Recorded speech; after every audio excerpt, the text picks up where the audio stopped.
인사드리겠습니다. 저는 그 원투CM이라는 회사에서 글로벌 사업을 맡고 있는 차재영이라고 합니다. 성공 사례라고 말씀해 주셨는데 조금 성공 사례까지는 아니고요. 이제 말 그대로 좀 저의 경험담을 좀 여러분들에게 조금이나 도움이 될까 싶어서 공유해드리는 차원이고요. 저희도 성공이라는 열매를 맺기 위해서 열심히 지금 달려가고 있습니다. 그래서 어제도 이제 그 자카르타도 1박 2일 갔다가 이제 어제 밤에 들어왔는데 이렇게 못 찍는다고 그러죠. 여기는 포코라는 표현을 쓰는데 우리나라에는 보부상처럼 가방 하나 말고 이렇게 동남아, 가끔 미국, 유럽 이렇게 돌아다니고 있는 상황입니다. 잠깐 저희 원투CM 잠깐 소개를 해드릴게요. 어떤 저희는 이제 제가 안 가져왔는데 저희 스마트폰에서 인식이 되는 디지털 스탬프 하드웨어하고 그리고 그 스탬프와 연동이 될 수 있는 그 클라우드 베이스 소프트웨어, 저작 도구 소프트웨어하고 그리고 이제 그 모든 스마트폰에서 이제 그 도장을 찍었을 때 트랜잭션이 일어나고 인증을 처리하는 인증, 이 인증과 소프트웨어, 하드웨어를 결합해서 저희가 사업을 진행하고 있습니다. 그래서 현재 지금 이제 저희가 2013년에 한국에서 이제 시작을 했고요. 저희가 중국 그리고 일본, 대만을 거쳐서 원투C 글로벌이라고 되어 있는데 저희가 이 싱가포르 법인을 원투C 글로벌이라고 저희가 부르고 있고요. 그래서 그 글로벌이라고 칭한 이유는 나머지 북아시아 지역은 각자 이제 하고 계시고요. 나머지 동남아시아, 유럽, 미국을 지금 그 싱가포르 사무실에서 메인으로 지금 담당하고 있습니다. 그래서 글로벌이라는 표현을 썼고요. 그리고 유럽 법인 같은 경우는 법인만 일단 만들어 놓고 있는 상황이고 이렇게 지금 진행을 하고 있습니다.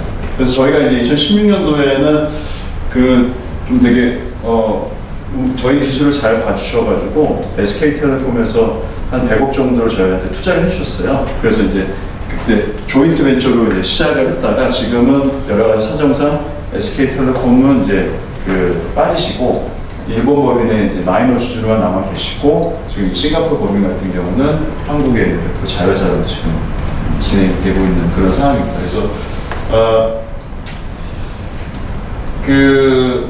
아까 말씀드린 것처럼 이제 이런 모양의 이제 스마트폰에서 인식이 되는 오프라인에서 촬영할 수 있는 이제 스마트 스탬프라는 것과 그리고 이제 인증 서버와 그리고 이제 이것들과 연동이 될 수 있는 다양한 서비스를 만들 수 있는 클라우드 소프트웨어 이렇게 세 개로 저희가 솔루션을 가지고 있고요. 그래서 저희가 하는 영역은 O2O라고 해서 이제 온라인 투 오프라인인데 아니면 오프라인 투 온라인 해가지고 이제 스마트폰 시대가 되면서 이제 모든 게 다 모바일 디바이스, 모바일이 가장 중요한 플랫폼이 됐지 않습니까? 그러다 보니까 저희가 기존의 모바일에서 이루어진 온라인 서비스와 오프라인, 즉 이런 온라인 서비스가 실제로 이제 액티베이션 되는 데는 오프라인이죠. 그게 일반 상점이 될 수도 있고 은행이 될 수도 있고 여러 가지 오프라인에서 실제로 이제 끊김없이 온라인과 오프라인이 연동이 돼야 되는 그런 서비스가 필요한 상황에서 저희 그런 이제 솔루션을 제공을 하고 저희는 이제 직접 물론 이제 뭐 삼성전자라든지 뭐 이런 대기업 흔히 얘기하는 글로벌 브랜드하고 같이 직접 일을 할 때도 있지만 저희는 이제 가장 중요한 거는 저희 로컬 사업자, 즉 여러분도 아마 비슷한 구조를 가지고 계실 텐데요. 저희도 이제 로컬의 사업자들과 제휴를 해서 저희는 철저하게 이제 테크 프로바이더로서 저희 포지션을 가져가고 저희가 말씀드린 저런 솔루션을 제공해서 로컬에 있는 사업자들이 로컬 시장에 맞는 서비스를 만들 수 있게끔 그래서 사업을 전개하면서 저희는 또 라이센스 피를 저희가 받고 또 인증이라는 것은 실시간 일어나기 때문에 뭐 수익을 쉐어한다든지 또 인증료를 받는다든지 이런 모델을 가지고 있습니다. 즉 저희는 좋은 파트너를 발굴을 하기 위해서 계속 돌아다니고 있고 그리고 좋은 파트너들과 협력을 해서 파트너들이 사업을 잘 전개할 수 있게끔 저희가 기술도 제공하고 저희의 어떤 글로벌 시장에서의 경험담을 제공을 하면서 그렇게 B2B 모델로 사업을 전개를 하고 있는 상황입니다. 그래서 싱가포르 같은 경우는 뭐 성공 사례라기보다는 이제 싱가포르 같은 경우는 이제 저희가 지금 그 NTUC라고 해서 내셔널 트레이드 유니언 컨그레스라고 조합 개념인 거죠. 근데 그 회사가 거의 이제 완전 공기업은 아니지만 정부와 굉장히 온라인이 되어 있는 그런 이제 회사인데 그 NTUC라는 그 회사와 저희가 그 독점 계약을 맺고 그 기존에 이제 NTUC 같은 경우는 이제 8개 정도의 이제 자회사가 있거든요. 그 중에 하나가 이제 NTUC 페어프라이스라고 해가지고 우리나라로 치면은 그 이마트라고 생각하시면 될 것 같아요. 직접 체인을 운영을 하고 계시고 또 하나의 이제 자회사가 저희가 직접 파트너십을 맺고 있는 NTUC 링크라는 회사가 있는데 이 회사 같은 경우는 그 이제 NTUC에서 운영하는 NTUC 플러스라는 멤버십 이제 우리나라 멤버십 포인트 굉장히 많잖아요.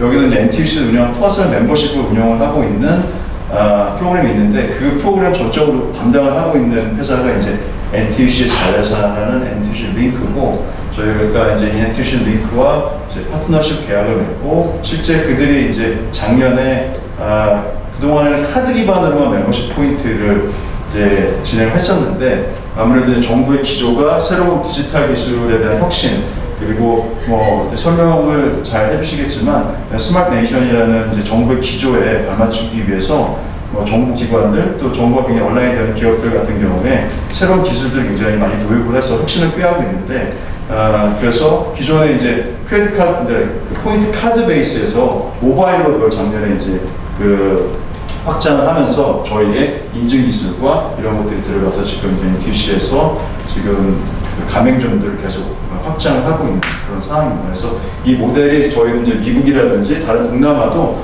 동일하게 이렇게 저희 로컬 그 사업자가 제휴를 해서 저희 인유 기술 그리고 저희 이제 소프트웨어 기술 그리고 저희 이제 그 하드웨어까지 그렇게 보급을 통해서 진행을 하고 있는데 그 뒤에 말씀드리겠지만 쉽지 않습니다. 쉽지 않고요.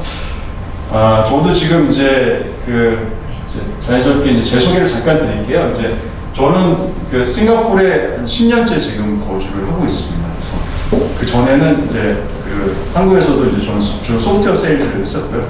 주로가 아니라 이제 메인 소프트웨어 세일즈를 했었습니다. 그래서 IT 업계에서 제가 17년째 지금 이제 하고 있는데 우연한 기회에 이제 가족들하고 싱가포르에 와서 가트너라는 이제 그 아마 잘 아실 수도 있으실 것 같은데 IT와 관련돼서 리서치도 하고 자문도 하고 이제 아시아에서 하고 있지 않지만 미국이나 유럽 같은 데는 컨설팅까지 하는 기업에서 좀 이제 이 테크 시장을 좀 객관적인 시각으로 볼 수 있는 그런 기회를 가졌었고요. 그 다음에 이제 한 4년 정도 지나서 좀 좀이 스스려가지고 그때 이제 스타트업에 좀 꽂혔습니다. 그래가지고 신디지오라고 이제 프랑스에 시작해서 지금 이제 미국에 그 본사를 옮긴 이제 소셜 미디어 분석하는 빅데이터 분석하는 소셜 미디어 애널리틱스라는 회사인데 거기서 이제 영업을 하다가 우연한 기회에 이제 원투CM이라는 그 한국 스타트업이 말씀드린 것처럼 2016년도에 그 조인트 벤처를 설립을 할 때 설립부터 시작을 해서 지금까지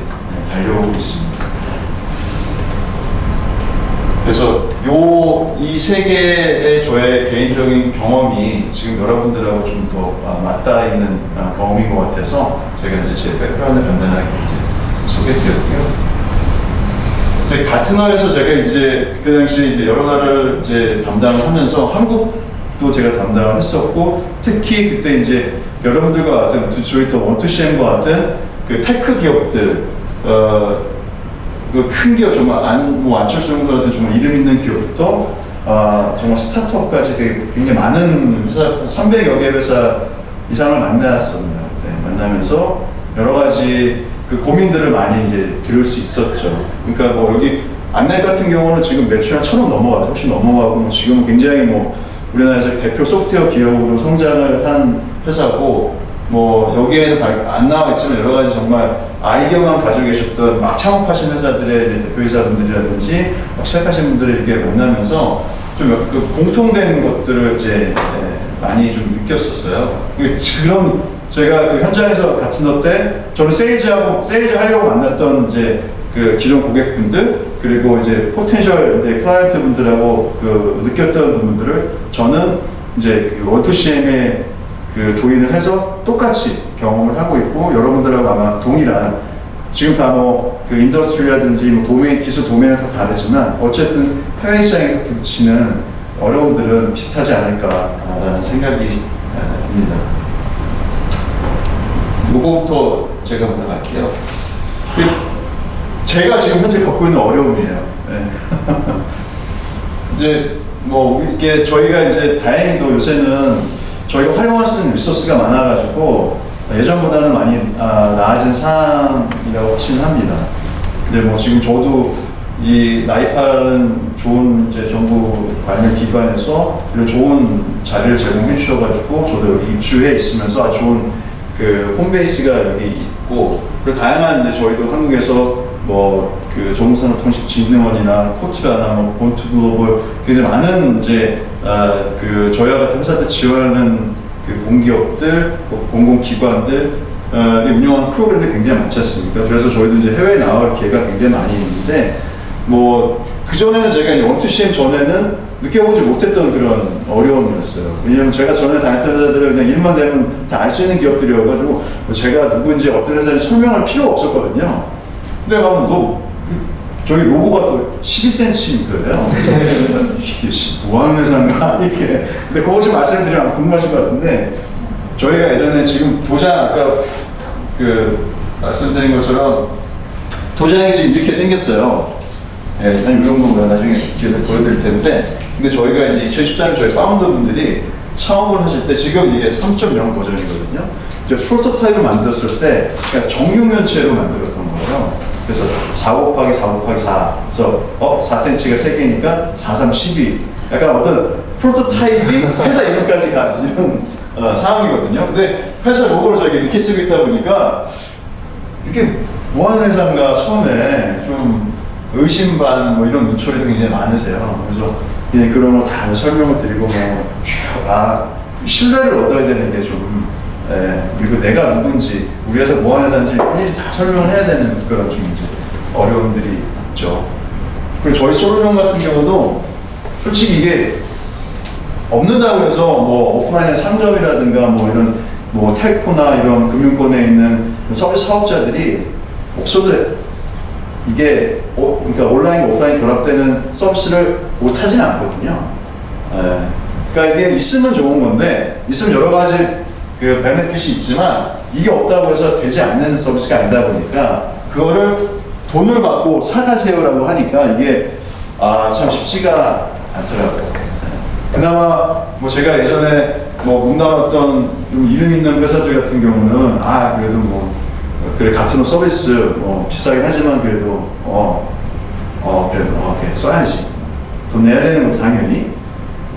그리고 그 전에 제가 그때는 어도비라는 포토샵 만드는 회사였는데, 포토샵 이거 대안이 없잖아요. 사야죠. 어쨌든 간에. 근데 저희 건 뭐 재밌다, 처음에 반응들이 굉장히 좋으신데, 특히 동남아 시장, 뭐 유럽도 마찬가지긴 하지만 특히 동남아 시장에서 아무래도 막 이제 막 부밍을 하고 있지만, 이러한 서비스를 아무리 큰 사업자 하더라도, 그리고 자기네들도 우리한테 돈을 내고 결국 그런 오프라인에 뭐 상점이 됐든 뭐가 됐든 이런 가맹점들을 모아서 결국 그 사람들도 그 비용을 이제 청구를 해야 되는 입장이다 보니까 이런 부분이 이제 참 어려움들이 많이 있더라고요. 많이 있습니다. 이제 지난주에, 그러니까 어제도 자카르타 가가지고 기존 파트너사도 미팅을 하고 새로운 파트너사 후보군하고도 미팅을 하는데, 이 부분이 이제 참 어려운 부분이죠. 네. 재밌고 좋은데 얼마야? 이렇게 라이센스 피를 내고 이렇게 사가셔야 되고, 그렇게 하셔서 여러분들도 결국은 가맹점들한테 이렇게 하셔야 되는 구조가 아니겠습니까? 설명하면 거기서부터 이제 점점점 그다음부터 연락이 안 되시는 분들 굉장히 많고, 처음에 관시해버려라 이런 상황이죠. 그러다 보니까 이제 참 모든 게 세일 사이클을, 우리 세일즈 하시는 분들이 다 소망이잖아요. 빨리 좀 모든 게 결정이 났으면 참 되든 안 되든 안 되더라도 답을 빨리 주든지, 그러면 뭐 이게 다른 데 뿌리러 다니고 이렇게 하는데, 물론 대답이 안 와도 우리 열심히 뿌리러 다니긴 해야 되지만 굉장히 느려요. 제가 지금 하고 있는 솔루션 좀 되게 느리더라고요. 아마 그건 조금씩 다를 수가 있을 텐데, 그리고 이 동남아의 어떤 정서라든가, 그리고 뭐 이제 이런 상황상 미국이나 유럽에 비해서 동남아는 좀 느린 부분이 확실히 있더라. 물론 이제 저희의 솔루션이 그들이 지금 현재 처하고 있는 굉장히 그 프라이어티가 높은 이 회사의 방향이라든가 어떤 objective가 얼라인이 되면 저희 현재 파트너들 같은 경우는 빨리 진행이 되는 면이 있었지만 전반적으로 봤을 때 좀 느린 부분이 있는 것이 사실입니다. 그래서 아마 이런 부분들을 여러분도 동일하게 느끼고 있지 않으실까라는 생각이 들고요. 근데 뭐 답이 있느냐? 요술가 얼마 전에 전 세계적으로 대박이 난 저 영화를 아직 못 봤는데 알라딘 있잖아요. 지니처럼 이제 램프 문질러가지고 딱 지니가 나타나서 딱 해결해주면 너무 좋을 것 같은데 네, 그런 솔직히 솔루션은 없죠. 그래서 이제 요거는 제가 이제 좀 그 가트너에서 이렇게 많은 그 다양한 회사들의 뭐 실무하시는 분들 만나고 주로 이제 해외 쪽 비즈니스 하시는 분들 그리고 의사결정권자분들 만나면서 지금 제가 좀 느꼈던 부분인데 공통적으로 저희 회사에도 적용이 되는 부분이거든요.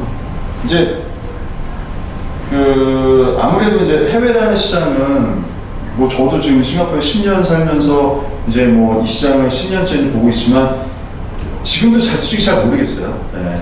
그러니까 안다고 생각했는데 막상 뭐 만나면 굉장히 항상 새로움을 많이 느끼는 그런 편이거든요. 물론 전반적인 정서라든가 이런 것들은 이제 많이 이제 그나마 픽업이 됐는데 제가 실제 이런 원투CM이라는 회사에 와서 제가 세일즈한 입장에서 만나서 보면 항상 새로움을 많이 느낍니다. 그러다 보니까 물론 이제 경험이 쌓이면서 내가 어떤 거에 더 집중을 해야 되고 뭘 해야 되겠다라는 거는 what to do에 대한 부분은 그래도 좀 경험이 쌓이면서 좀 늘어나고 있는데 대부분의 이제 아무래도 처음 이제 초기 아마 모르겠어요. 여기에 이제 계속 아마 저보다 더 오래 하신 분들 계실 것 같고 해외 시장 개척을 위해서 아니 막 시작하신 분들도 계실 것 같아서 제가 이제 딱 뭐 맞출 수는 없을 것 같은데 근데 제가 뭐 안내비 됐던 뭐 만났던 부분에서 저 워트드에 대해서 물론 각각의 전략은 있지만 그런 부분에서 좀 안개 속을 헤매는 부분이 항상 그런 걸 저 느꼈고 저희도 마찬가지로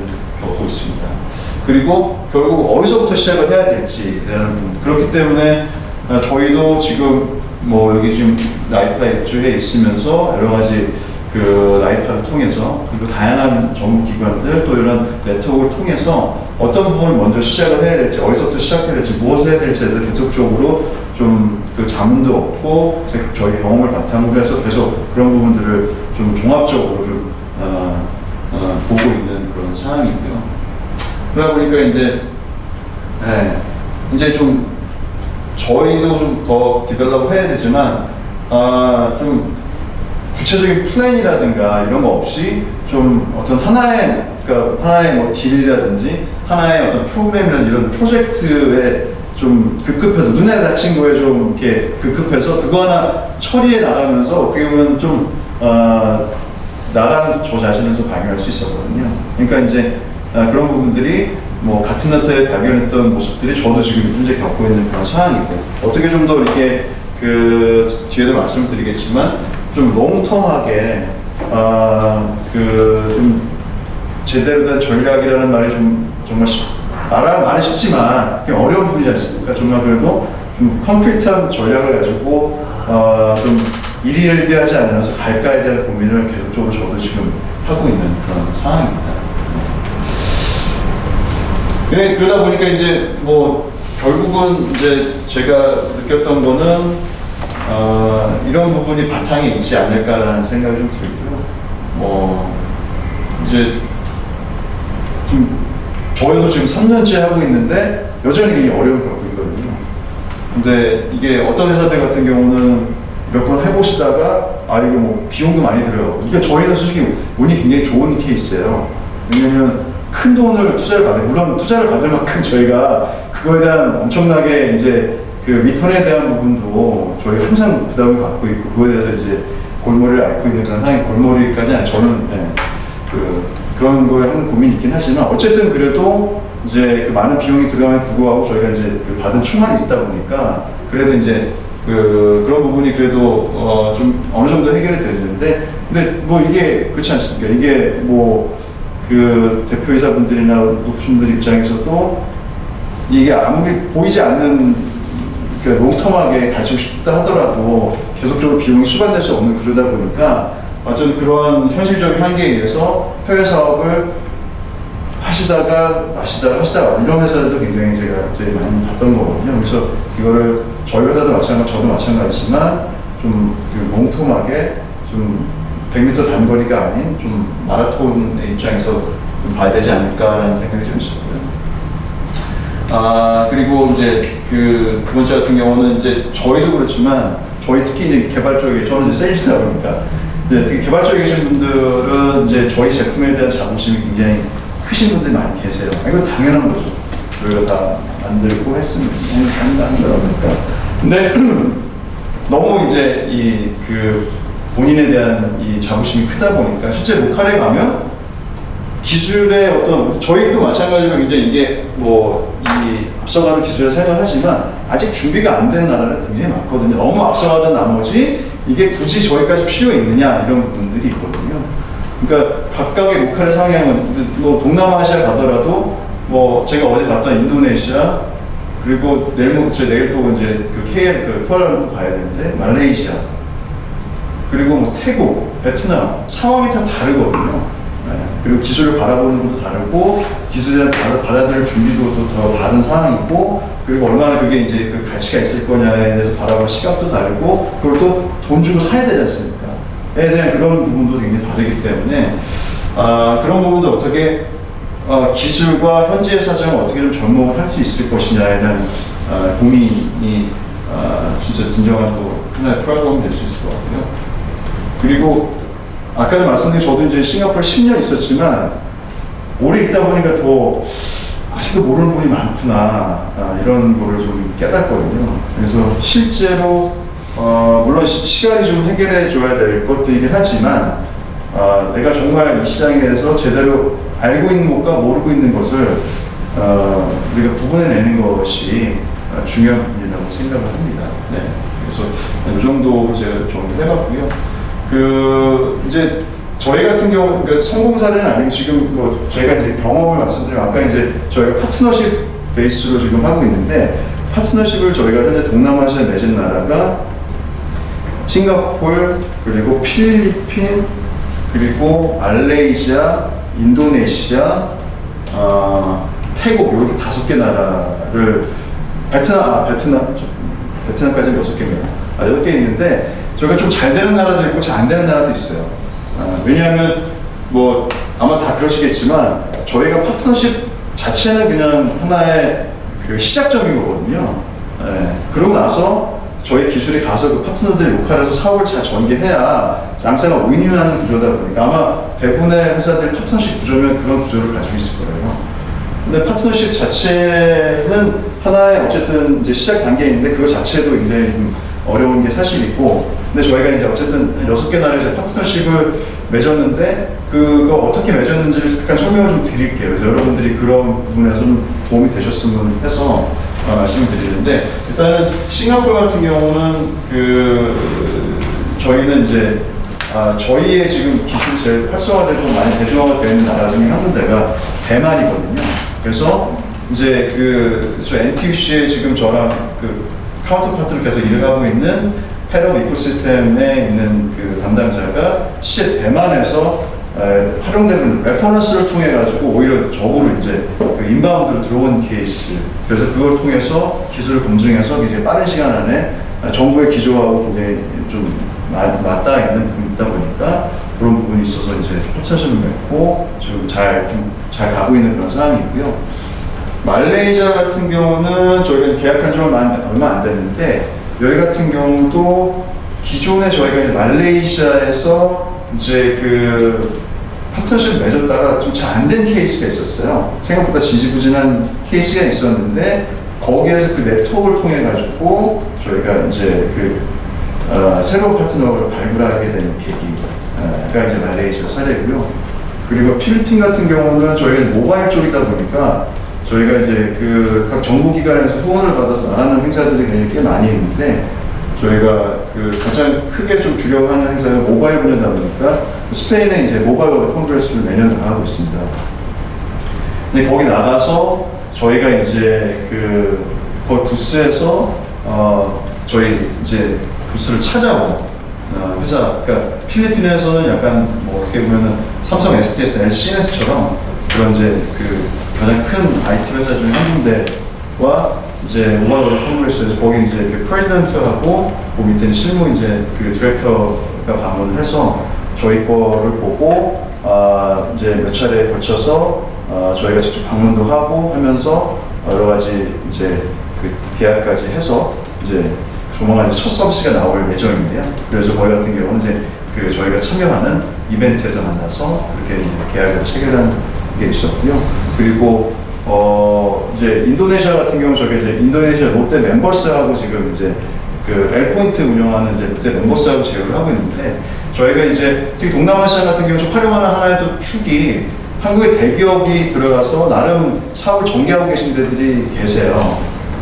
특히 저희는 리테일 쪽하고도 이제 맞닿아 있다 보니까 그렇게 해서 은행권도 저희가 좀 이제 페이먼트 쪽하고도 좀 연동이 되는 분이 있어가지고 그렇게 국내 대기업 중에 특히 동남아 시장에서 해외 거점을 가지고 계신 회사들을 아무래도 한국 회사다 보니까 좀 더 같이 물론 이제 저도 한국에서 경험이 있지만 대기업하고 일하는 게 쉽지는 않잖아요. 네. 그런데 해외에서 어쨌든 그분들이 나와서 현지에서 여러 가지 마케팅 활동을 하고 있고 또 나름 로컬 시장에서 입지를 가지고 계신 회사들이 있기 때문에 그 등에 타서 하는 전략도 하나의 저희가 이제 어프로치하는 방법 중에 하나거든요. 그래서 롯데 멤버스 같은 경우는 인도네시아 같은 경우는 지금 오프라인에서 포스트 통합이라든가 이런 문제들이 있어가지고 저희가 저희 서비스가 들어가서 지금 이제 접목이 돼서 막 이제 시작하는 단계. 그래서 한국의 대기업과 제휴했던 사례고 태국하고 베트남 같은 경우는 이제 나이파라든지 정부 기관에서 굉장히 어떤 미래 매치 프로그램이라든지 프로그램을 돌려서 현지에 파트너를 좀 찾아가지고 여러 가지 네트워크들인 거죠. 그러니까 정부에서 제공해주는 프로그램 관련된 그런 네트워크들 그리고 저희의 이제 개인적인 네트워크들을 활용을 해가지고 태국하고 베트남 같은 경우는 그렇게 파트너십을 맺고 지금 이제 진행하고 있는 그런 단계입니다. 그래서 파트너십을 맺어서 진행하는 약간 타입도 한 4가지 정도로 그렇게 이제 분류가 될 수 있는 그런 상황입니다. 이거는 그냥 리얼 스토리라기보다는 이제 제가 아는 이제 아직 지금 같은 때 만나가지고 지금도 이제 연락하고 지내는 두 분의 이제 대표이사 분이 계신데 제가 이분 두 분 다 미국에 계세요. 한 분 같은 경우는 처음 보안 쪽 회사인데 회사 엑시트하시고 지금 뭐 아예 이제 해외 시장을 하려니까 아예 미국 회사를 포장을 해야 되겠다 해가지고 본인이 그냥 미국에 가셔가지고 거기서 미국 법인을 만들어가지고 현재 교포들 그리고 현지 교포들 아메리칸이죠. 그리고 이제 흔히 얘기하는 우리 미국 사람들이잖아요. 백인들 고용해가지고 완전히 미국 회사로 해가지고 CTO는 최근에 제가 이제 MWC 만나보니까 이스라엘 사람을 이제 모셔왔더라고요. 그래가지고 이제 완전히 미국 회사로 하고 있고 비사 같은 경우는 한국에서 100억 정도 이제 꾸준하게 이제 매출은 나오는데 더 이상 발전하기 힘든 그런 회사. 비즈니스 모델인데 그러다 보니까 대표자님이 당신께서 직접 이분도 마찬가지로 미국 시장을 개척해보겠다가 5년 정도 지금 미국에 가족들하고 가가지고 열심히 하고 계신데 제가 갈 때마다 뵙거든요. 근데 제가 이 두 분을 말씀드린 이유는 저희도 그렇지만 저도 이제 뭐 대표이사는 아니지만 결국 주요 의사결정 하시는 의사결정권자분들이 해외 시장 이제는 뭐 어떻게 보면은 그 타입은 아닌 것 같아요, 진짜.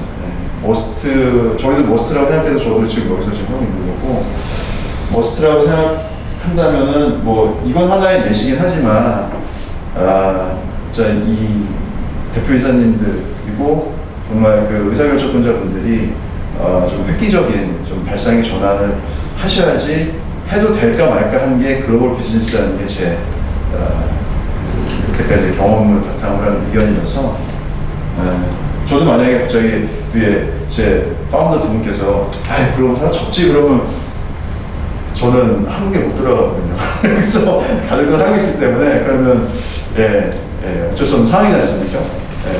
일단 말씀드리는 거는 결국은 진짜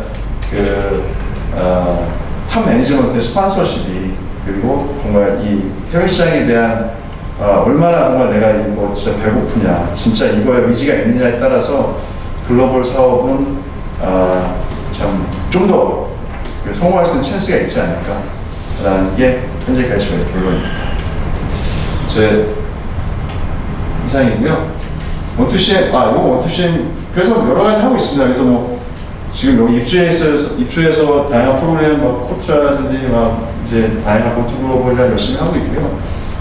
개인 지인 네트워크들 동원하고 그래서 파트너 찾기 위해서 막 돌아다니고 있고요. 마라톤처럼 꾸준하게 다니고 있습니다. 그래서 누구나 다 아시는 것들이잖아요. 근데 저는 회사에서 잘리지 않고 글로벌 사업을 접지 않는 한 저 달리기를 좋아하진 않지만 꾸준하게 하는 게 현재 저희의 방법입니다. 저희가 술과방처럼 딱 좋은 솔루션을 제공해드렸으면 좋은데 그건 없더라고요. 뭐라고요? 이상입니다. 혹시 궁금한 거 있으신가요? 궁금한 거 있으시면 가감없이 제가 말씀드리도록 할게요. 해외 법인 유지비용이잖아요. 네. 매출로 그게 되나요? 지금 이게 저희가 중국하고 일본은 자생이 가는 수준이고 싱가포르는 솔직히 말씀드리면 아직 안 됩니다. 그리고 이제 대만 같은 경우 조인트 벤처라서 실제 오퍼레이션 이런 것들은 다 현재 저희 조인트 벤처 파트너사가 하고 있고요. 저희는 이제 수익을 기술 제공하고 또 수익을 쉐어하는 방식이라서 대만은 잘 가고 있고 저만 이제 싱가포르에서 잘 하면 되고요. 그래서 이제 싱가포르 같은 경우가 이제 좀 장단점이 분명해요. 그러니까 장점은 훨씬 많은데 장점 같은 경우는 저도 이제 여기 법인 만들 때부터 제가 저희 이제 도움 주는 회사와 같이 해가지고 은행 가서 어카운트 오픈하고 했는데 그 프로세스는 너무나 간단해요. 그러니까 지금 당장 오늘 하루라도 법인을 만들 수가 있거든요. 프라이빗 리미티드 해가지고 그리고 이제 은행에 가서 또 요새 이제 크립토커런시 같은 경우도 굉장히 좀 민감해서 그런 종목 아니면 은행 관련서를 내면은 바로 은행 계좌 오픈이 돼서 사업을 할 수 있는 준비는 너무나 간단하게 잘 되어 있고 그리고 3년 동안에 제가 법인세 면제 있고 여러 가지 진짜 이 싱가포르라는 나라 자체가 외국 기업을 유치해야만 나라가 돌아가는 환경이다 보니까 외국 기업에 대한 문턱이라든지 너무나 이런 제도는 너무나 잘 돼 있어요. 근데 단점은 뭐냐면 코스트가 너무 높죠. 그래서 저는 이제 항상 이 센터장님하고 책임님께 감사를 하는 저희 3년째 입주해 있거든요. 여기에 정말 금액까지 제가 말씀을 드려도 상관없죠. 나중에 다 오픈된 거니까. 여기 지금 책상 3개짜리 있는 방에 이 정말 프라임 지역이거든요. 이제 CBD 에어리어인데, 센트럴 비즈니스 디스트릭트인데, 여기 돈을 $1,000 정도, 80몇만 원 내고 있으니까. 근데 제가 저 외곽에 코워킹 플레이스에 방 딱 하나 있었거든요. 책상 2개 있었는데, 그때 제가 요거하고 거의 준하는 비용을 냈어요. 근데 이제 다 외곽에 있었고, 그다음에 그런 비용도 그리고 이제 인건비가 아무래도 상대적으로 비싸죠. 그래서 저도 그래서 이제 지금 저만 지금 여기 나와 있고 저 글로벌 사업은 저희 팀 멤버들 다 지금 한국에 있어요. 다 한국 베이스예요. 그래서 출장에서 만나고 요즘 다 워낙 이제 모바일로 서로 협업할 수 있는 게 너무 잘 돼 있다 보니까 여기서 이제 사람을 뽑으려면 뽑을 수 있긴 한데 일단은 기본적인 이제 코스트 자체가 높고 그리고 여기서 이제 한국말 할 수 있는 사람을 뽑아야 되거든요. 영어하고 한국말을. 그리고 저희 본사 개발자들이 영어가 이제 안 되니까 그러면 이제 파트너사하고 아니면 고객하고 저희 본사하고 다리 역할을 하려면 어카운트 담당을 하려면 중간에서 이제 한국말과 영어를 이제 해야 되다 보니까 여기서 그런 인원을 뽑으려면 비싸기도 하고 풀 자체도 높고 로컬 지원을 뽑아도 아무래도 이제 한국말이라든가 이런 것들이 좀 서툰 부분이 있고 코스트도 높고 하다 보니까 저희 이제 멤버 자체는 지금 이제 한국에다 하고 있는 상황이고요. 근데 이제 저보다 더 정말 잘 되고 잘하시는 회사들 같은 경우는 아까 나왔던 뭐 사이버 로직텍이라든지 뭐 이런 NSHC나 이런 좋은 회사들 잘하고 계신 회사들은 여기서 뭐 로컬 사람들 잘 하이어해가지고 뭐 이익 내면서 잘 하시는 걸로 알고 있어요. 근데 저희는 현재 지금 이런 이유들 때문에 지금 현실적으로 지금 이제 저만 베이스를 두고 있고 그리고 저희 팀은 지금 한국에 베이스를 두고 있는 그런 상황입니다. 네, 거기에 조인트 벤처 하시나요? 아니에요. 대만만 조인트 벤처고요. 중국, 일본, 싱가포르 모일 다 본사에 잘하시는 있습니다. 조인트 벤처는 미국에 하나 더 있긴 한데 거기 같은 경우는 지금 저희 기술 제공하고 사업을 조율하고 있습니다. 싱가포르에서 조인트 벤처를 검토를 해보신 적 없으신가요? 로컬 파트너하고요. 아까도 말씀드린 것처럼 저희가 처음 시작은 이제 SK텔레콤 조인트 벤처 시작하면서 이제 정리가 된 게 2018 작년이라서 저희는 항상 열려 있는 오픈되어 있습니다.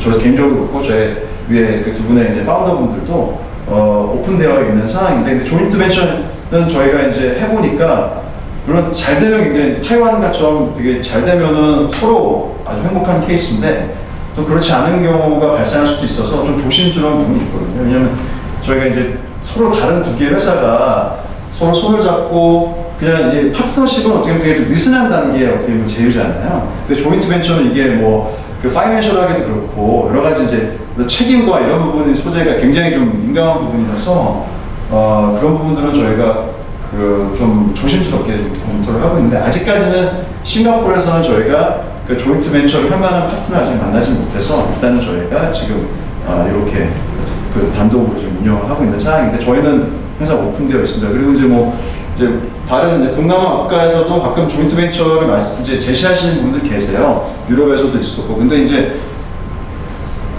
더 잘하시겠지만 양사가 정말 해피해야지 서로 확실한 어떤 플랜이라든가 있어야 서로 포텐셜도 명확하고, 그렇게 시작해도 이제 계획대로 안 되는 경우가 많다 보니까 저희가 되게 조심스럽게 좀 접근을 하고 있는 게 사실입니다.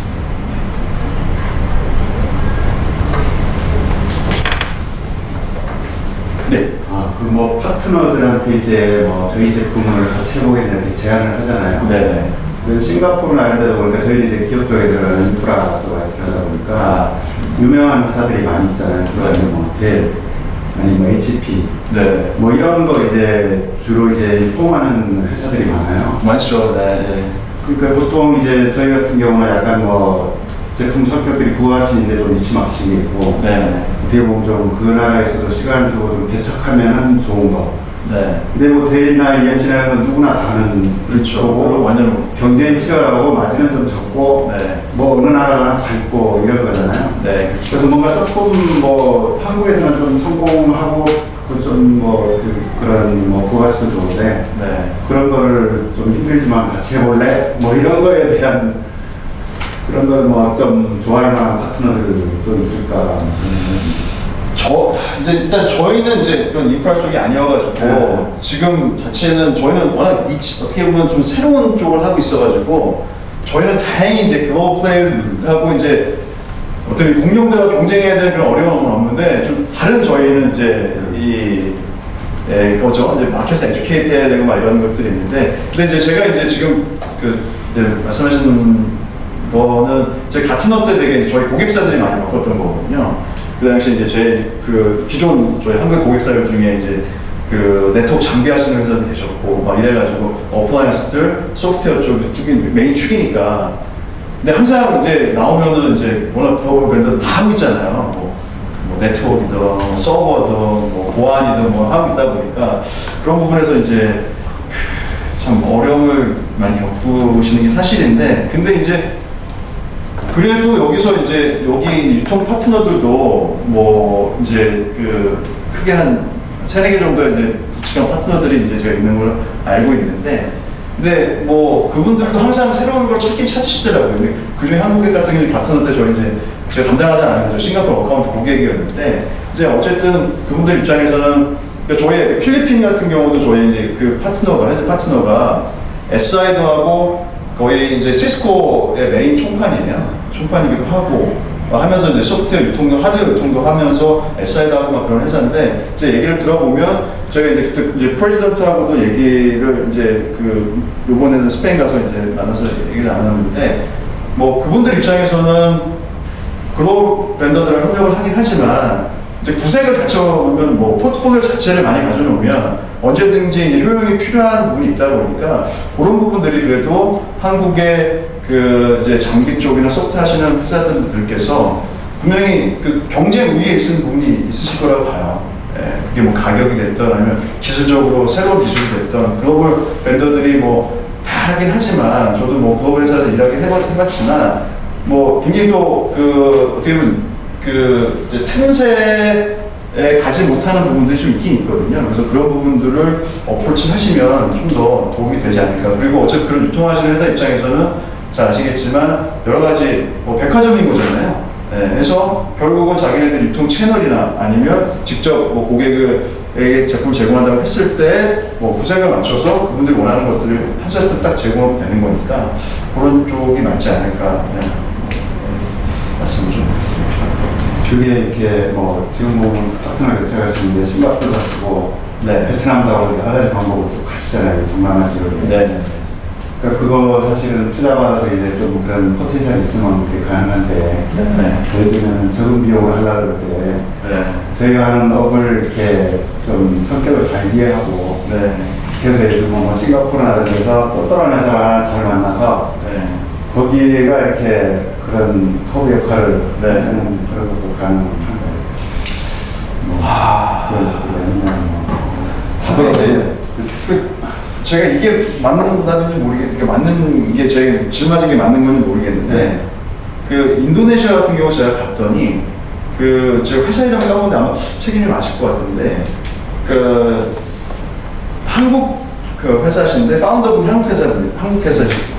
한국 분이시고 직원들이 이제 대부분 다 로컬 직원이시긴 한데 거기 같은 경우 약간 이제 브로커 역할을 하시더라고요. 그분들이 이제 나름 인맥이 좋아가지고 특히 정부 쪽에 인맥이 좋아서 그분들 입장에서는 결국은 이제 뭐 이제 미국도 마찬가지로 이제 브로커리지라는 게 굉장히 좀 잘 발달이 돼 있지 않습니까? 그래서 수수료 중간에 드시는 분들인데 거기도 이제 그 회사 같은 경우도 인도네시아 정부 쪽에 굉장히 라인이 좋다 보니까 뭐 하드웨어든 소프트웨어든 정부 쪽에 현재 이제 필요한 거기에 이제 니즈들이 있다 보니까 거기에 이제 해서 소싱을 해가지고 연결해드리고 딜이 잘 될 수 있게끔 뭐 그러니까 어느 정도 도와주고 하면서 그렇게 되면 중간에서 이제 그 브로커 피를 받는 커미션을 받으시는 그런 회사들이 로컬에 특히 동남아 쪽 같은 경우는 그런 회사들이 좀 있는 걸로 알고 있어요. 왜냐하면 이게 싱가포르 같은 경우는 투명한 나라다. 100% 투명하다 하더라도 이게 부정부패가 없을 수가 없잖아요.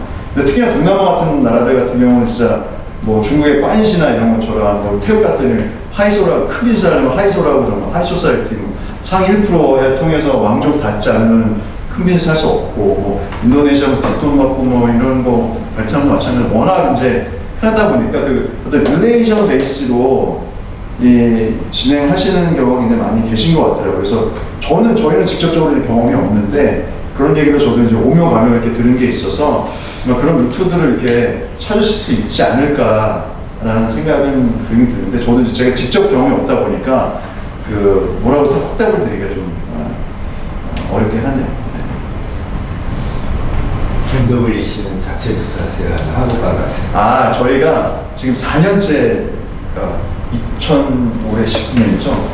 16년부터 다녔거든요. 16년은 KT 거기에 딱 껴들고요. 17년은 SKT 부스에.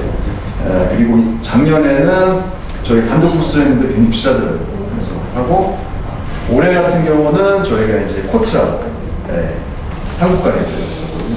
내년은 이제 나이파관에 들어갈지 코트라관에 들어갈지 이제 보고서 결정을 저희 그 4년 연속 그 단독 부스 열었는데 너무 비싸서 올해는 코트라관에 전할까? 그러니까 저희가 다 해봤는데 단독 부스 같은 경우는 너무 비싸가지고 솔직히 당장에 ROI 나오기는 안 나오고요. 근데 이제 한국관 갔더니 일단은 그 되게 위치가 좋더라고요. 근데 거기가 이제 각 나라관이 모여있는, 올해 가보니까 나라관이 모여있는 데라서 위치는 되게 좋았거든요. 위치는 좋고 해서 여러 가지 좀 또 이제 좋았던 거는 거기서 어쨌든 현지에 계신 이제 무역관의 담당자분들이 좀 그 네트워크를 통해 가지고 거기에 아는 분들도 초대도 해드리고 해서 그렇게 집계 효과도 좀 있었고 그런 부분이 좀 있었고 아쉬웠던 점은 근데 아무래도 이제 단독 부스보다는 이제 뭐 장소라든가 이런 것들이 좀 협소한 부분이 있어. 근데 생각보다는 뭐 장소도 그렇게 나쁘지 않게 미팅룸 공간 자체가 제공하잖아요. 예. 미팅룸 따로 있고 해서 뭐 저희는 앞으로 계속적으로 이제 단독 부스 쪽보다는 다양한 정부의 프로그램에 동참해서 최대한 코스트를 줄이고 좀 효과를 증대하는 방향으로 저희가 되게 많이 고민을 했는데 부스에다 돈을 써야 되냐. 네. 부스에다 돈 쓰기 시작하면은 위치나 뭐 장식이나 근데 거기 보면은 미팅을 어레인지해 주면 100만 원씩 주고 이런 거 있잖아요. 네. 거기다 돈을 쓰는 게 차라리 네. 핵심은 좋은 고객을 만나는 거니 줄 수 있게 해서 안 오는 것보다 돈 미팅에 지불하고 알짜를 만나는 게 낫지 않나. 저희도 그런 쪽으로 방향 가고 있어요. 네. 그러니까 2018년도에 저희가 이제 부스 좀 2개 정도 터가지고 있거든요. 근데 위치 그게 좋지 않고 했는데도 그때 3만 유로 냈던 것 같아요. 네. 3만 유로 내고 장치비들이요. 네. 근데 이제 물론 이제 뭐 단독 브랜딩을 하니까 뭐 장점도 있긴 했는데 이 투입한 돈에 대해서 효과나 이런 것들이 오히려 조금 그래서 저는 이제 좀 이제 코추하나 나이파나 이런 프로그램 들어가서 또 거기서도 이제 여러 가지 프로그램 돌리시고 하니까 부스뿐만 아니라 그런 것들에다가 이제 저희 이제 좀 더 저희 자원을 좀 쓰는 쪽으로 그렇게 좀 방향을 좀 하고 있죠. 그럼 딱 들어보니까 저희랑 아주 유사하게 해외 사업을 하고 계신데. 맞아요. 뭐 과감하게 경험이 투자하는 게 되게 민망하신 것 같고. 네, 제가 투자한 건 아닌데 제 위에 두 분 보습해서 해외 시장 좀 국내 같은 경우는 좀 이제 왜냐면 물론 국내도 지금 잘 가고 있고 되게 국내에서 지금 이제 매출이 거의 되게 많이 나오고 있는데 이제 저희의 특성상 그 오프라인에 너무나 잘 돼 있어요.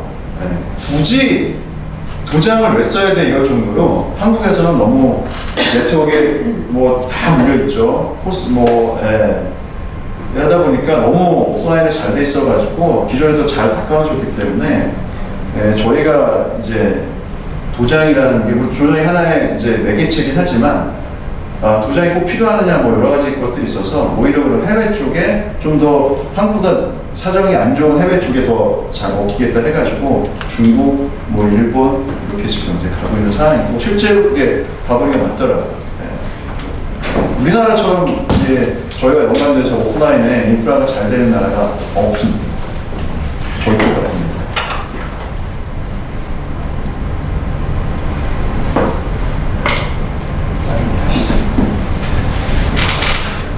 네, 또 다른 질문. 싱가포르거든요. 네. 제조 쪽보다는 아무래도 이제 금융 쪽에 비즈니스가 훨씬 더 이렇게 활발하다고 많이 알려져 있고 실질적으로 코스트 베이스가 크기 때문에 네. 제조 강국으로 최근에 이제 아까 말씀하신 것처럼 그런 스러운 걸 키운다고 하지만 과연 그렇게 우리가 이제 생각하는 것만큼 뭐 중국이나 뭐 이 정도 사이즈는 안 되겠지만 그렇죠. 네, 뭐 어느 정도까지 이게 확대될 거라고 우리가 봐야 되나요? 제가 그 정도 식견은 없어가지고 제가 저도 제가 하는 일만 들여다 보니까 근데 이제 뭐 저도 이제 제 경험과 이제 주위에서 들은 풍월이에요. 저희도 일단 사이즈가 여기 지금 저 같은 이제 외국인들 저희 센터장님이나 이제 그 책임님처럼 외국인들이잖아요. 시민권자 있고 영주권자 있고 완전히 비자된 사람이 있는데 그러니까 600만이 채 안 되거든요. 그러니까 시장 사이즈가 너무 작은 거죠. 그래서 저희도 물론 이제 사이버 로스텍이나 이런 굉장히 좀 정말 이제 싱가포르에서 메인 비즈니스들은 여기 시장이 되게 큰데 절대적으로 보편적으로 봤을 때 시장이 작기 때문에 저희도 이 싱가포르 자체를 뭘로 보냐면 하나의 테스트베드라고 레퍼런스로만 봐요. 그러니까 동남아에서 쳐다보는 나라가 뭐 한국도 있긴 하지만 동남아에서 보면 선진국이 딱 싱가포르거든요. 그러면서 이제 저희도 그래서 특히나 이제 NTUC라는 굉장히 그 좋은 브랜드하고 지금 협력이 되어 있기 때문에 그게 저희한테는 가장 큰 부분이죠. 그래서 동남아에 나와서 야, 너 누구야? 해서 저 이런 회사인데 저희 싱가포르 NTUC하고 그 국영기업하고 지금 해가지고 좀 서비스 오픈해가지고 이렇게 모바일에 저희 보여드리고 하면 그 의미가 저희한테는 굉장히 커서 제가 이제 그렇게 좀 말씀을 좀 드리도록 할게요. 근데 제가 다른 산업 분야나 이런 것들은 워낙 좀 분야이다 보니까 근데 시장 자체로서 매력도는 크지 않지 않을까라는 게 이제 제 생각이고 근데 뭐 금융이라든 워낙 이제 뭐 지금 홍콩의 여러 가지 뭐 반환된 이유부터 하긴 했지만 최근에 또 이제 여러 가지 정세가 불안한 면에서 금융의 허브가 지금 여전히 홍콩이긴 하지만 금융 쪽 같은 경우는 굉장히 뭐 여기는 굉장히 탄탄한 입지를 구축하고 있고 물류라든가 이런데 굉장히 그 베이스 그러니까 그 어떤 그 파운데이션이 굉장히 튼튼한 산업들은 분명히 있어서 그런 부분과 연관된 비즈니스를 하시면 레퍼런스와 또 어떤 매출 관련해서도 도움이 되지 않을까 생각합니다. 또 다른 약간 좀 번외 이야기. 아니 좀 편하게 말씀 주시죠. 네. 보통 이제 한국의 많은 기업들이 네. 중국 시장이 워낙 크니까요. 네네. 그리고 중국 이제 진출을 하고 싶어도 하는데. 네, 저희도 중국 법이 있죠. 네. 그래서 이렇게 중국에 별도로 뭐 법인을 설립하거나 네. 프랜차이즈 운영하거나 하는데 다이렉트 들어가서 하기가 사실 되게 여러 다양한 측면을 보면 네. 고민되는 부분들이 많잖아요. 그래서 이제 뭐 홍콩이나 이제 싱가포르를 이제 이렇게 활용을 많이 하는데요. 네네. 여기서 이제 직접 이제 싱가포르 쪽에 운영하시고, 네네. 뭐 대만, 뭐 홍콩 다 농업에서 일을 하고 계시는 분을 아시는데요. 네. 그 거점으로서 네. 만약에 활용을 한다고 하면 홍콩하고 싱가포르하고 비교했을 때 네. 싱가포르에 어떤 장점이 있다고 보시나요? 싱가포르의 장점 아까 잠깐 말씀드렸는데 안정성인 것 같아요. 안정성이 가장. 네. 홍콩 같은 경우는 특히나 저는 이제 지인분들 몇 분 계셔가지고 좀 요새 좀 걱정돼서 가끔 카톡 하거든요. 지금 이제 중국 이슈가 있다 보니까 안정성에 대한 이슈. 근데 반면에 싱가포르 같은 경우는 이 정부가 굉장히 여태까지 그러니까 결국 과거를 보면 미래를 좀 알 수가 있잖아요. 여태까지 한 독립한 지가 54년인가? 그달 동안 굉장히 정부가 정치 체제상 안정성이 굉장히 담보가 되는 나라인 거죠.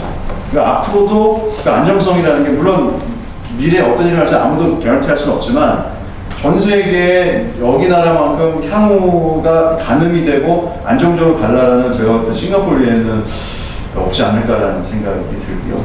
그리고 기본적으로 동남아시아 지금 정부에서 신남한 정책 하고 계신데 저는 이 싱가포르에 와서 베이스를 두고 있는 게 그냥 행운이라고 생각하는데 왜냐하면 그냥 싱가포르 자체도 살기가 좋지만 비싼 거 빼고 근데 어쩌면 동남아시아에서 가장 선진국으로서 거점을 확실하게 잡고 있는 나라 보니까 여기서 리모트로 있으면서 동남아에서 뭔가를 하기가 그 시장을 이해하고 하기가 너무나 좋은 환경이고 다 2시간이면 다 할 수 있는 거고 마닐라는 한 4시간 가야 되네요.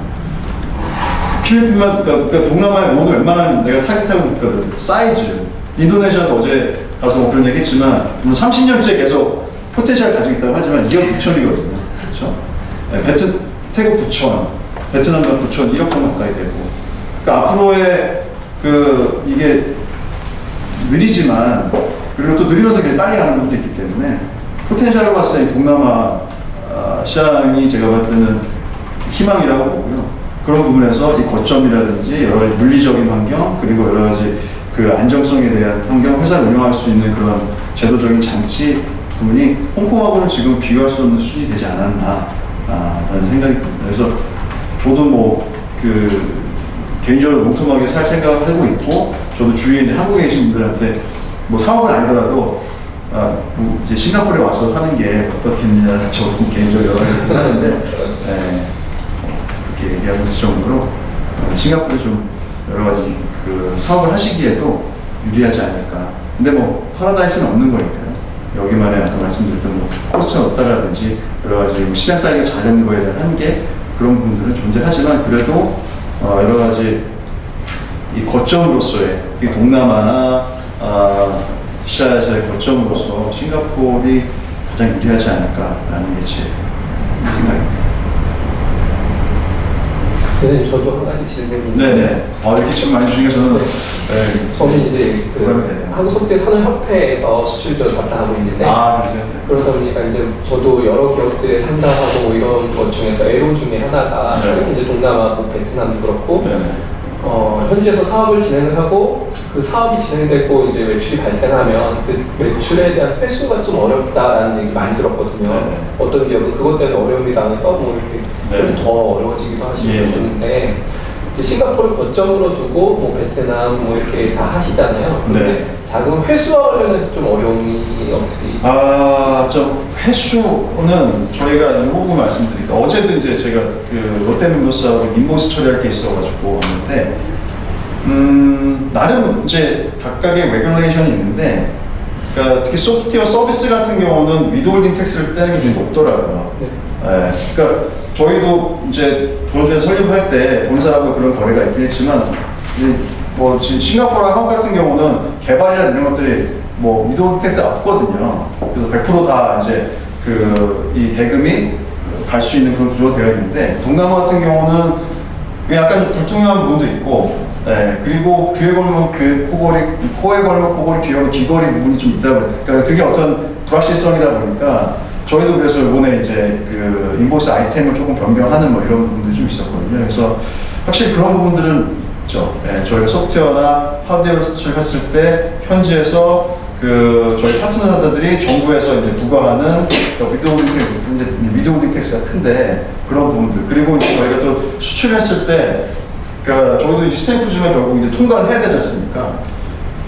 그런 통과하는 상황에서의 좀 어려움들, 동남아 같은 경우가 그게 이제 어떤 제도적으로 완비가 안 돼 있기 때문에 일부러 안 하는지 모르겠지만 그런 것들 때문에 좀 자의적으로 판단하셔가지고 좀 이제 예상치 못했던 그 비용이 발생을 한다든지 시간이 번개한다든지 이런 불안정성이 확실히 동남아에서는 있긴 하더라고요. 저희도 이제 사업을 해보니까. 근데 그런 부분들은 참 저희가 핸들할 수 없는 부분이다 보니까 이제 저희가 이제 결국은 파트너사들에서 좀 제대로 된 파트너사들과 제휴를 해서 파트너사들이 로컬에서 좀 잘 그걸 핸들할 수 있게끔 할 수 있는 방법밖에 지금 없는 상황이라서 그런 리스크는 뭐 좀 있긴 합니다. 근데 저희는 뭐 이게 뭐 하드웨어 같은 경우는 큰 포션이 아니라서 이게 뭐 저희 오픈하지 장비나 이런 것들이 아니라서 그렇지 않은데 이제 뭐 정말 이제 아까도 이제 대표님 말씀하시는 장비를 수출한다든지 이런 데들 단가 자체가 높고 이런 아마 리스크는 당연히 있으실 거예요. 저희 서비스로 돈을 받는데 네. 인도네시아에서 이제 돈을 받아야 돼요. 전부 종이로 하고, 그리고 한국 세무서에서 도장을 받아야 면세라고. 뭐 이런 시행착오를 좀 한 번만 틀으면은 다음서부터는 큰 어려움 없이 앞으로 잘 나가고 있습니다. 네. 저도 이번에 이제 인도네시아 처음 이제 수금을 해야 되는 상황인데 그런 좀 애로가 있어가지고 현지 한국으로 도배되시면 세무서 도장이 필요합니다. 저희 근데 여기 싱가포르에서 인보이스가 나가서 그런 요구는 안 하는데 현지에 이제 세율이라든가 이런 것도 하여튼 좀 이게 케이스 바이 케이스로 좀 다른 부분이 좀 있더라고요. 그래가지고 그런 부분들이 딱 이제 아예 명확하면 저희가 이제 파트너십 맺거나 딜을 할 때도 딱 이런 게 있으니 거기에 대비해서 뭐 가격을 조절한다는 어떤 텀스 앤 컨디션을 이제 하면 되는데 그런 것들이 이제 어떻게 보면 나라마다 다르고 같은 나라를 하더라도 또 케이스 바이 케이스로 좀 이게 담당하시는 분들이 여러 가지 좀 이제 뭐 클레임을 걸거나 이런 분들이 좀 이제 발생하는 분들이 있어가지고 그게 참 예측할 수 없는 부분이라 그런 부분들이 좀 어렵습니다. 싱가포르에 위치하니까 아세안이나 뭐 이런 것 때문에 자유무역이 돼서 면세가 되는 뭐 이런 게 있는 건가요? 그런 카테고리가 있는 걸로도 알고 있긴 한데 저희가 지금 하고 있는 거 같은 경우는 저희가 그런 부분들은 해당이 안 되는 걸로 지금 좀 알고 있거든요. 근데 좀 저희도 매번 할 때마다 뭐 지금 여러 가지 계약을 맺거나 이런 할 때도 좀 저희가 그 나라의 법을 잘 모르다 보니까 또 이제 말씀하신 것처럼 협약이 되어 있는 경우도 있고 해서 저희 여러 가지 이제 좀 루트를 통해 가지고 항상 이제 자문을 받고 진행을 하는데 또 그 자문을 받는 것도 아무래도 이제 조금씩 다른 부분들도 있고 해가지고 좀 그것들을 좀 이제 잘 좀 들여다보고 좀 해서 좀 의사결정 결국 저희가 해야 되는 분이라서 좀 어려운 부분이